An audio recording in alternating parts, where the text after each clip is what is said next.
Hello, friends. Thank you for being with me. Subscribe, like, and let's get started. It turned out to be an ordinary day, albeit a little tedious.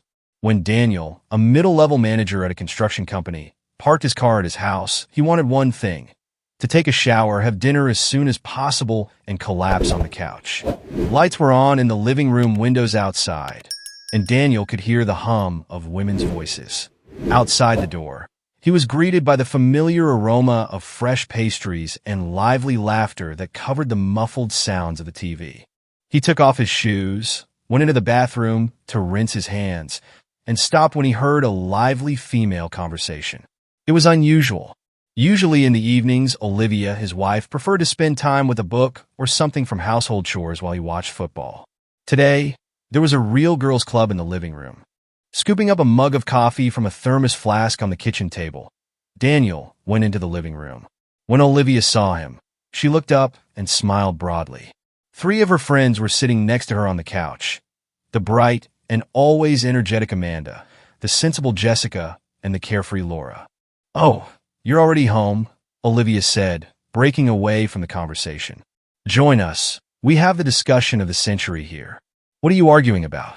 Daniel asked with interest, settling into an armchair. "Oh, we're talking about old times," Olivia said. "How before we could pack up and rush to the beach in 10 minutes without worries and obligations. Or have a party," Amanda added, waving her hand. "With wine, dancing until the morning, without the thought that in the morning you need to drag yourself to work or collect the children for school." The women laughed. The atmosphere was light and relaxed, and Daniel wondered where their conversation would lead. "So, throw a party? What's the problem?" he suggested, taking a sip of coffee. "Exactly," Laura said. "I said that we should go back to the basics, at least for one evening." "Unless it's a bachelorette party," Daniel chuckled. "Otherwise I'll have to lock myself in my office." Olivia winked, but didn't say anything. The conversation continued, and Daniel realized that the women were discussing the details of some kind of event. The crossfire of offers ranged from just have dinner at a restaurant to fly to the Bahamas. But then Amanda, who usually liked to attract attention to herself, coughed loudly, attracting the eyes of everyone present. "Girls, if we really want something unforgettable," she began, leaning forward slightly and lowering her voice, "why not try something new? Something unusual. For example?" Jessica raised an eyebrow. "Like a swing party," Amanda said calmly, as if offering to order a new kind of wine. The second of silence was like a thunderclap. Daniel almost choked on his coffee. He looked at his wife, who was clearly frozen, not knowing how to react. Laura giggled nervously. Jessica looked dumbfounded, and Amanda sat conspiratorially watching her friends' reactions. "What's that?" Olivia asked, as if she couldn't believe her ears. "Well, think about it," Amanda continued briskly. "This is freedom, trust. We've all been married for a long time. We know each other. Why not try something fresh? Of course, it's nothing serious. If you want, you can only stay with your husbands. No one forces anyone. Simply an experiment." "An experiment?" Laura asked in disbelief, her face flushed.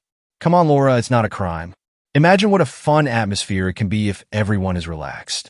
It's not about sex. It's about liberation." Amanda crossed her legs, as if completing a convincing speech. "Are you serious?" Olivia glanced at Daniel, but he didn't interfere, watching the plot unfold with interest. "Well, why not?" Jessica was the first to speak up. Her tone was not so much supportive as analytical. "At least for the sake of laughter, we can discuss it. But are you sure they'll take it all right? Why not try it?" Amanda shrugged her shoulders. "We're all friends. There are no obligations. We'll just have fun." "Listen, girls," Laura interjected, nervously averting her gaze. "I think it's too much." Okay, that's just a suggestion," Amanda laughed. "But think about it. Maybe this is just what we need to break out of the routine." Olivia was silent. Her face expressed a mixture of confusion and hidden interest. Daniel knew her to be open to experimentation, but he wasn't sure how far she was willing to go. He caught her gaze, and she quickly looked away.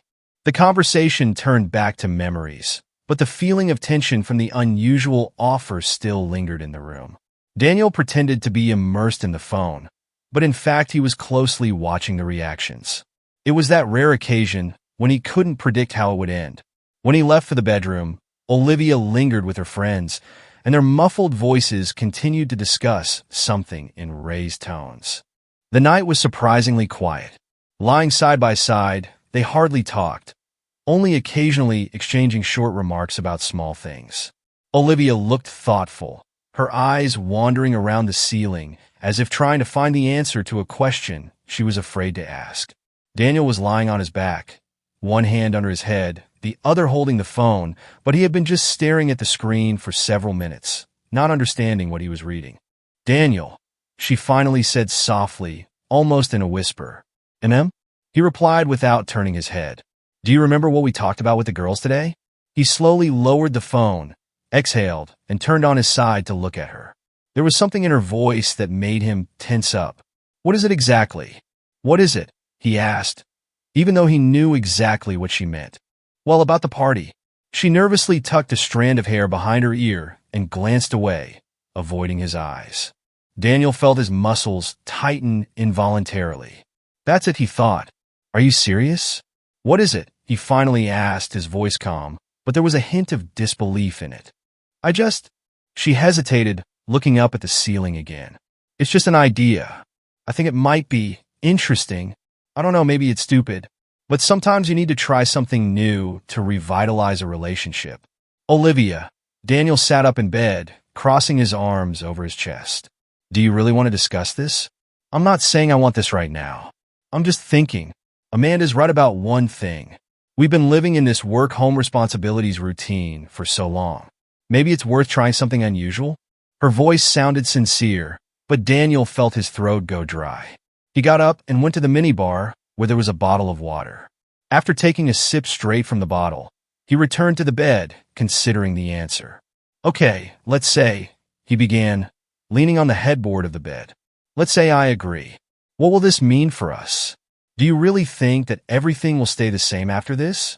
"It doesn't have to change anything," she said, sitting up in bed and tucking her legs under her.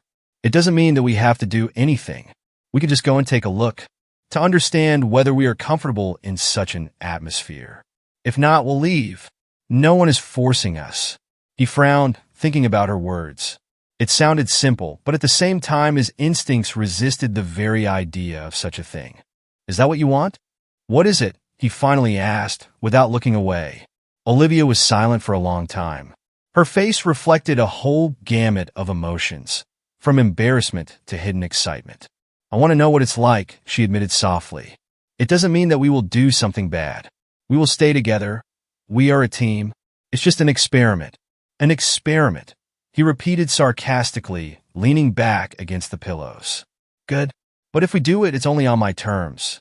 She raised her eyebrows in surprise, but said nothing, waiting for him to continue. "First of all," he began, straightening up, "we must agree in advance that no borders will be violated. It's only with your and my consent. If even one of us feels uncomfortable, we leave. No talking, no excuses." She nodded in agreement. "Secondly," he continued, "no contact with friends. This is rule number 1. I'm not going to cross paths with our friends after something like that." Olivia pursed her lips, but nodded anyway. "And finally," his voice hardened, "we will never let this intrude into our relationship. It will stay where it started. Do you understand?" She was silent for a few seconds, and then said softly, "Yes, I understand." There was silence. Daniel looked at her, trying to figure out if she really understood how fragile their arrangement was. He saw a slight spark of interest flicker in her eyes, which she didn't seem to fully realize herself. "Are you sure?" "What is it?" he finally asked. "You know that such things change people." Olivia looked him straight in the eye. "I'm sure I want to try it with you." These words softened his wariness, but did not completely remove it.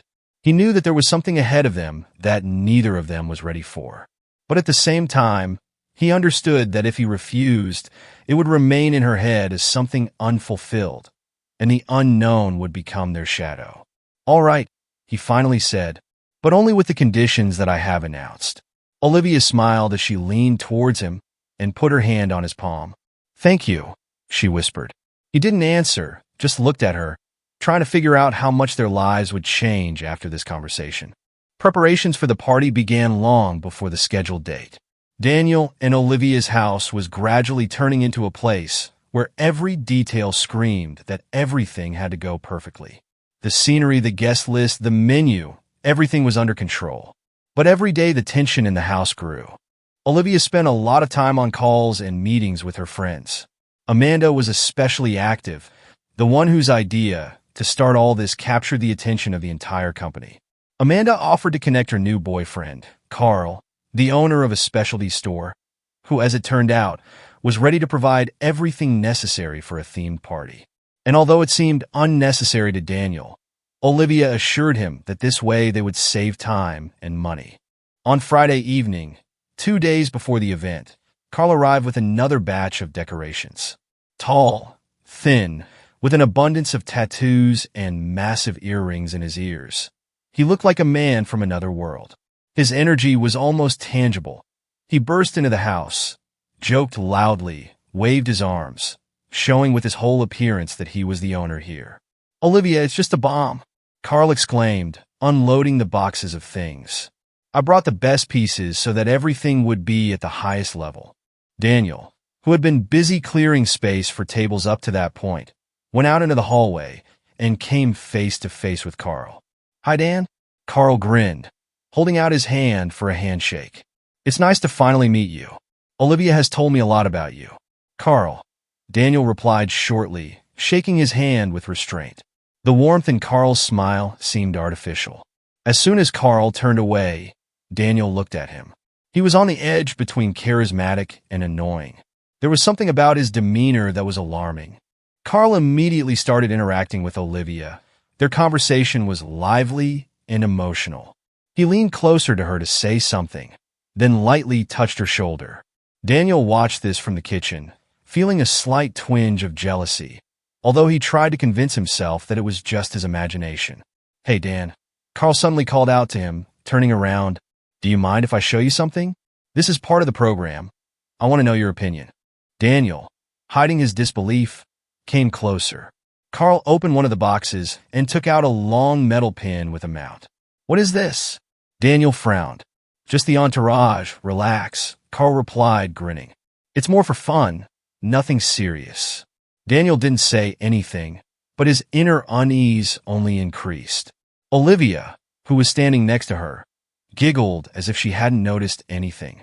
"I'm going to get something else from the car," Carl announced, and left them alone. "What do you think?" Olivia asked, noticing his expression.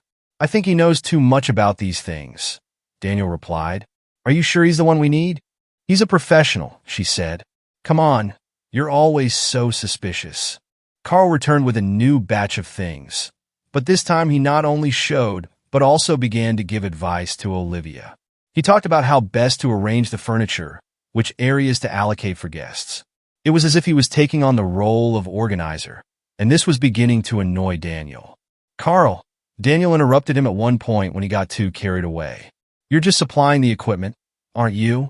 Of course," Carl replied with a smile. "Don't worry, Dan. I'm not trespassing on your territory." The words were spoken lightly, but Carl's look made Daniel tense up. There was something too confident, almost defiant in that look. Later that evening, when Carl had left, Daniel turned to Olivia. "Do you really trust him, Carl?" "Sure. He knows what he's doing. I don't like the way he's acting. He's too familiar, especially with you." Olivia looked at him in surprise, even slightly offended. "Are you jealous?" "What is it?" she asked, folding her arms over her chest. "No," he replied firmly. "He just doesn't seem to me to be someone who respects boundaries.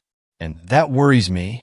Olivia sighed, but didn't say anything, just went into the bedroom, leaving him alone. The next day, Daniel noticed that Carl had reappeared at their house.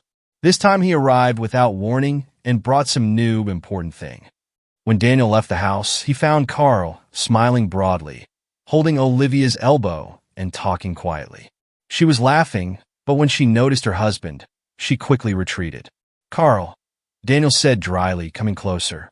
"We didn't seem to have a meeting today." "Come on, buddy," Carl replied, slapping him on the shoulder. "I wanted to surprise you. You don't mind, do you?" Daniel felt anger rising inside him, but he restrained himself. "Warn me next time," he said, not hiding his irritation.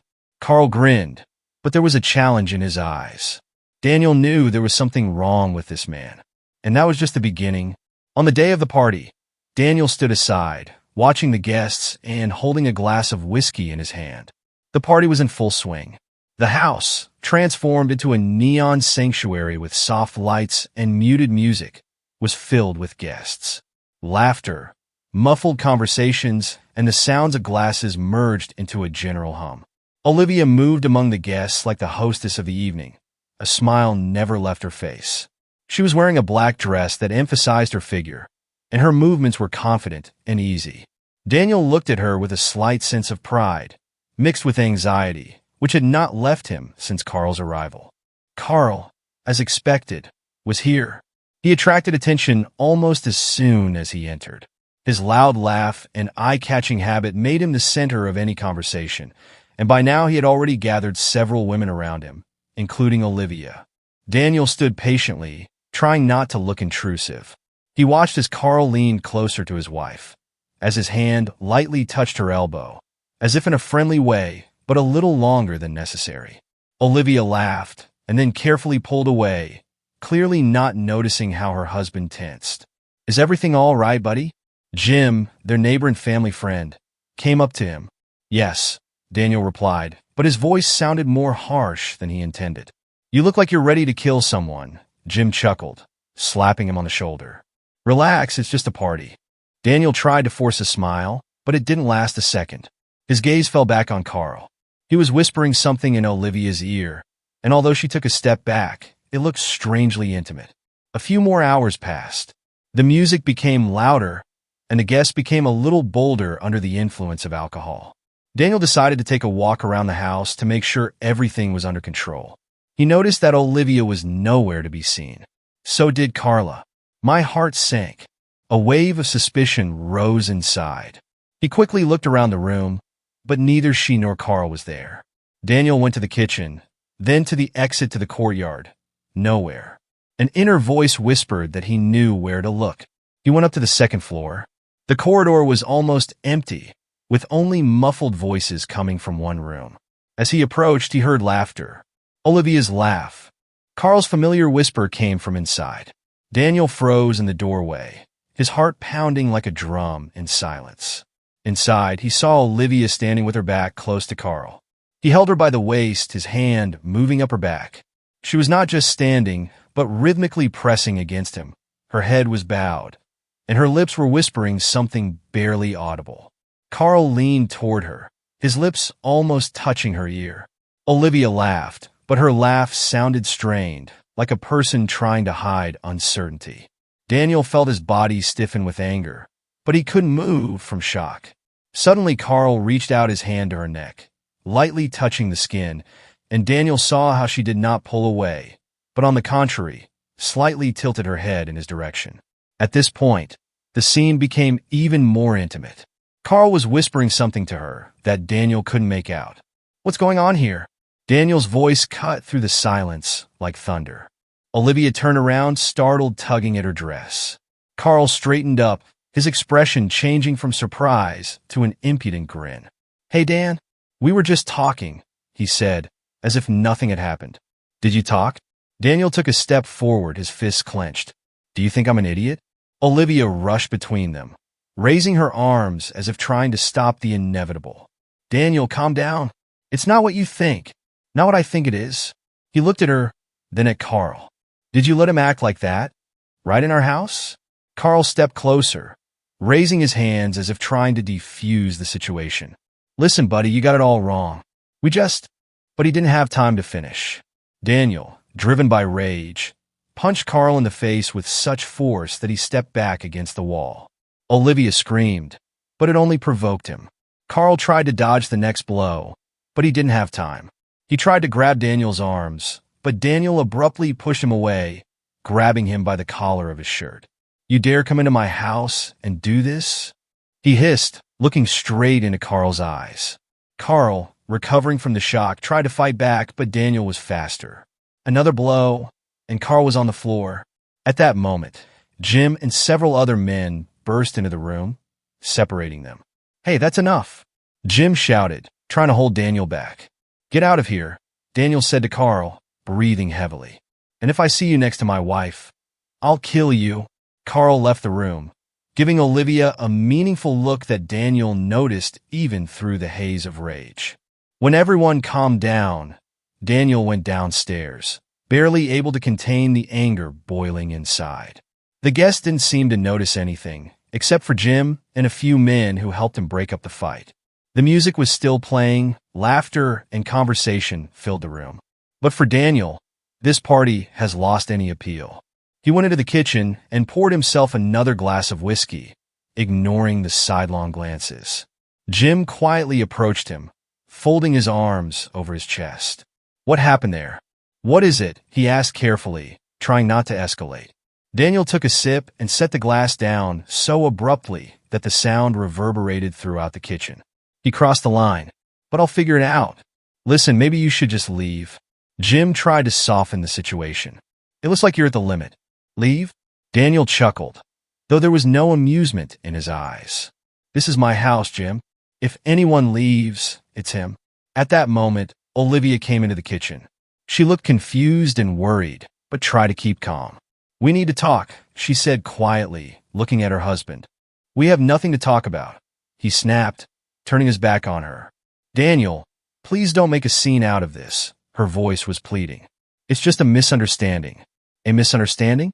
He turned abruptly, his voice rising a little. "A misunderstanding is if he accidentally spilled a glass of wine. Not what I saw upstairs." The kitchen froze. Jim coughed, clearly uncomfortable, and stepped aside. "It's not what you think," Olivia continued. He was joking. I didn't know you were coming in." "The problem is not that I came in, Olivia," he interrupted her. "The problem is that you let him cross the line. And don't tell me you didn't notice it." Her eyes glittered, but she didn't answer. At that moment, loud laughter came from the next room. Carl returned to the guests, acting as if nothing had happened. "I should have kicked him out right then," Daniel muttered. "But you know what? I'll let him finish the evening, so everyone can see who he really is." With that, he left the kitchen, leaving Olivia standing alone. She pressed her hands to her face. Her shoulders trembled slightly, but no tears fell. Daniel returned to the living room. His gaze immediately found Carl. He was standing at the bar, surrounded by two women who were laughing as if nothing had happened. His confident posture and smug smile only increased the anger inside Daniel. "Damn, my friend." Carl noticed him and raised his glass. "Why don't you relax? It's a holiday." The guests began to pay attention, to feel the tension. Daniel came closer. His voice was low, but there was a threat in it. "You have to leave. Now." "Are you kidding?" Carl frowned, but his grin didn't disappear. "It's a party. I'm not here to offend anyone, but to relax." "No, you have to leave here right now," Daniel said, clenching his fists. "Go away before I make you into a cutlet again." Carl glanced at Olivia, who was standing against the wall, her face a mixture of fear and guilt. Then he returned his gaze to Daniel. Okay, I get it." Carl raised his hands, retreating. "You take everything too seriously, buddy. Relax." He started to leave, but before he did, he turned around and said loudly enough for everyone to hear, "That's your problem, guys. You are afraid to come out of your shell. Well, I don't hold grudges." When the door slammed behind him, there was silence in the room. The guests looked at each other, not understanding what had happened. Olivia took a step forward, but Daniel raised his hand to stop her. "No explanation, Olivia. Not now." He took his glass and went out into the garden, leaving her in a room filled with questions and awkwardness. The rest of the evening was spent in a strange, tense atmosphere. Some of the guests began to disperse, citing fatigue, while others tried to resume conversations and return to a light mood. But no one could ignore what had happened. Olivia, feeling everyone's gaze, tried to smile and talk as if nothing had happened. But her eyes often searched for Daniel, who spent most of his time outside, not wanting to go back inside. By midnight, the house was empty. Olivia closed the door behind the last guest and turned to see her husband standing in the shadow of the kitchen. Their eyes met, and the silence between them grew even louder. What now? What is it? She asked softly. Now. Daniel looked at her, his voice flat but cold. Now you're going to have to answer a few questions. But not now. He walked past her into the bedroom, leaving her standing in the empty hall. The morning after the ill-fated party was gloomy. The gray sky and fine rain outside the window seemed to reflect the mood in the house. Daniel woke up earlier than usual, feeling a weight pressing down on his chest. Olivia was still asleep. Her face looked calm, but for him it was a deceptive peace. He got out of bed carefully, trying not to wake her up, and went to the kitchen, where he brewed strong coffee. Sitting at the table, he replayed the events of the previous evening in his head. The outburst of rage, the fight, the disappointment, the humiliation, it all mixed into one lump of emotions that he could no longer suppress. He was staring at his mug, not noticing how the coffee had cooled down when he heard Olivia come downstairs. She came into the kitchen wrapped in a bathrobe, her face looking haggard. They exchanged a brief glance before she sat down across from him. "We need to talk," she finally said, her voice low but insistent. "We should," Daniel agreed, but without looking up at her. He took a sip of cold coffee, put the mug back on the table, and looked at her directly. "Get started." Olivia seemed to be gathering her thoughts. Her gaze darted around the room as if she was looking for words on the walls. "I want you to understand," she began, but Daniel interrupted her. "What is it exactly? That you didn't see him coming at you?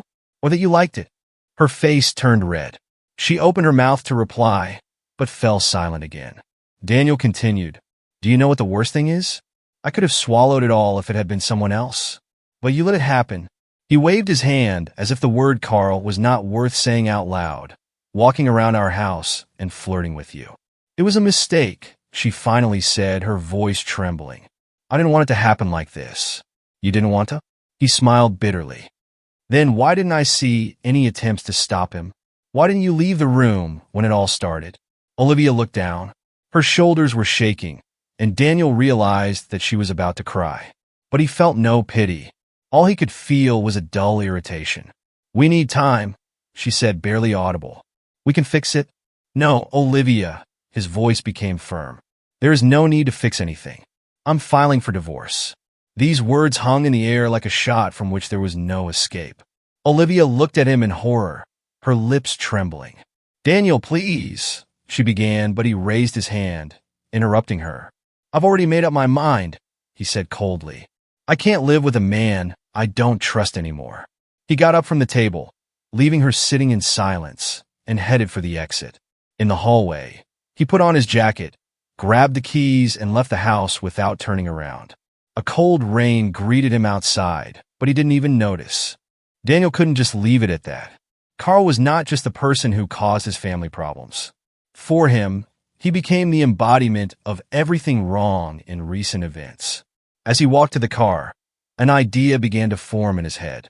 Carl not only violated boundaries, but also used their home, their relationship, and their trust as a field for his self-confidence. It couldn't be left without consequences. He returned home an hour later, taking the divorce papers with him. Olivia was in the bedroom. Her door was closed. He didn't bother her. It didn't matter anymore. He sat down at his computer and started searching for information about Carl's store. Carl was proud of his business and often mentioned his store at a party. Daniel knew that in such cases, details are power. He gathered all the information he could find, including registration details, customer reviews, and even complaints, if any. But it wasn't enough. He called his friend Mark, an experienced electrician. "Mark, I need your help," he said, trying to keep his voice calm. "A friend of mine has problems with the wiring. I thought you could take a look." "Of course," Mark replied. "When?" "Tomorrow. In the evening. I'll give you the address." The next day, Daniel and Mark arrived at Carl's store. It was closed. Daniel had learned beforehand that Carl rarely checked the premises on weekends. Using a set of tools, Mark opened the emergency door and they entered. "Are you sure you want to do this?" Mark asked when they were inside. "Absolutely," Daniel replied firmly. Mark didn't ask any more questions. With his help, Daniel intentionally damaged several electrical nodes, creating a situation that looked like an accidental short circuit. They worked quickly and carefully, trying not to leave any traces. When everything was ready, They left the store as quietly as they had come. 3 days later, Daniel heard the news. Carl's store burned down. The cause was indicated as an electrical short circuit. Carl was left out of business, and the insurance company refused to cover the damage due to violations found in the wiring system. Daniel was sitting in his car reading this news, and for the first time in a long time, he felt that he had taken control of the situation. But the satisfaction did not last long. He still had a lot to deal with in his life, starting with the divorce. It had been 3 months since the divorce papers were signed, and Daniel felt like his life was gradually moving into a new direction.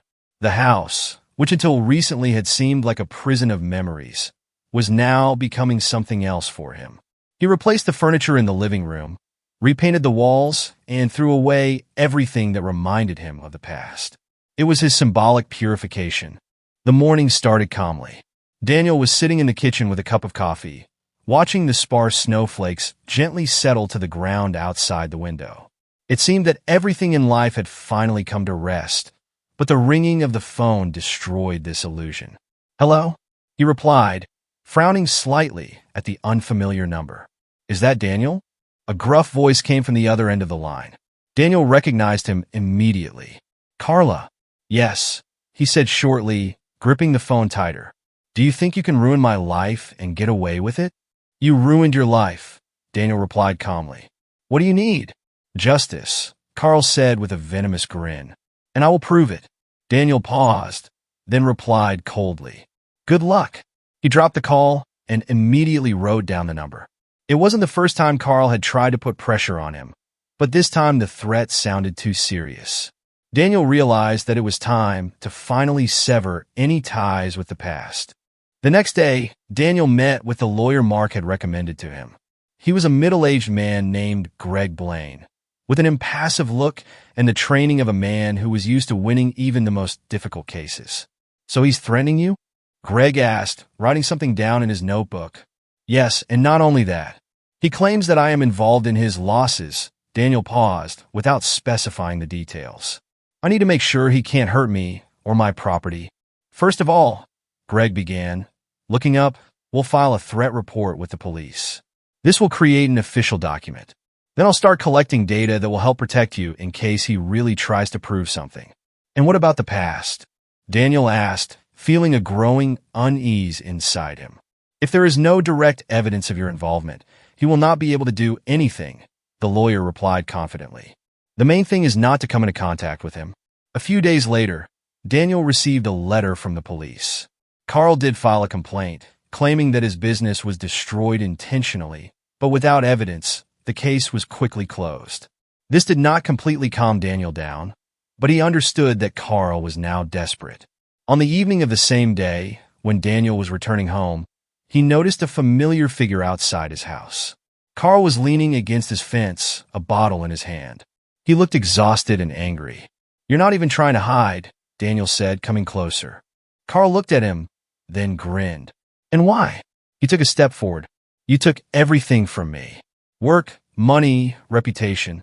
Do you think you came out victorious?" "I think you ruined everything yourself," Daniel replied, his voice calm but firm. Carl picked up the bottle, but before he could say anything, Jim came out of the house next door. "Hey!" he shouted, coming closer. "Leave before I call the police." Carl threw the bottle on the ground and, swinging, tried to hit Daniel, but he dodged, grabbing Carl by the arm and pinning him against the fence. "Listen to me carefully," Daniel said, looking into his eyes. "This is your last chance to leave. If I see you here again, you will never be able to approach this area again. Do you understand me?" Carl tried to pull away, but Daniel held him tight. Jim, who had come closer, was already calling the police. Carl must have realized that he no longer had a chance. He twisted out of the grip and, with one last glance, disappeared into the darkness. The police arrived quickly, and Daniel left a statement about the incident. This was the final nail in Carl's attempts to regain control. It took several more weeks before Daniel could finally feel like he had let go of the past. He changed his phone number, completed legal business with Greg, and even sold the house, which now seemed to him a symbol of pain and disappointment. He moved to a small, cozy town a few hours away, where no one knew his story. Here he started from scratch, working on projects for a local construction company, and building a calm, measured life. One morning, sitting on the porch of a new house with a cup of freshly brewed coffee, he felt light for the first time in a long time. It was a strange feeling, as if the weight he had been carrying for years had finally disappeared and the past was left behind. And that's where today's story ends. Thank you for watching to the end. If you enjoyed it, don't forget to like and comment. We'd love to discuss this story with you. See you in the next video.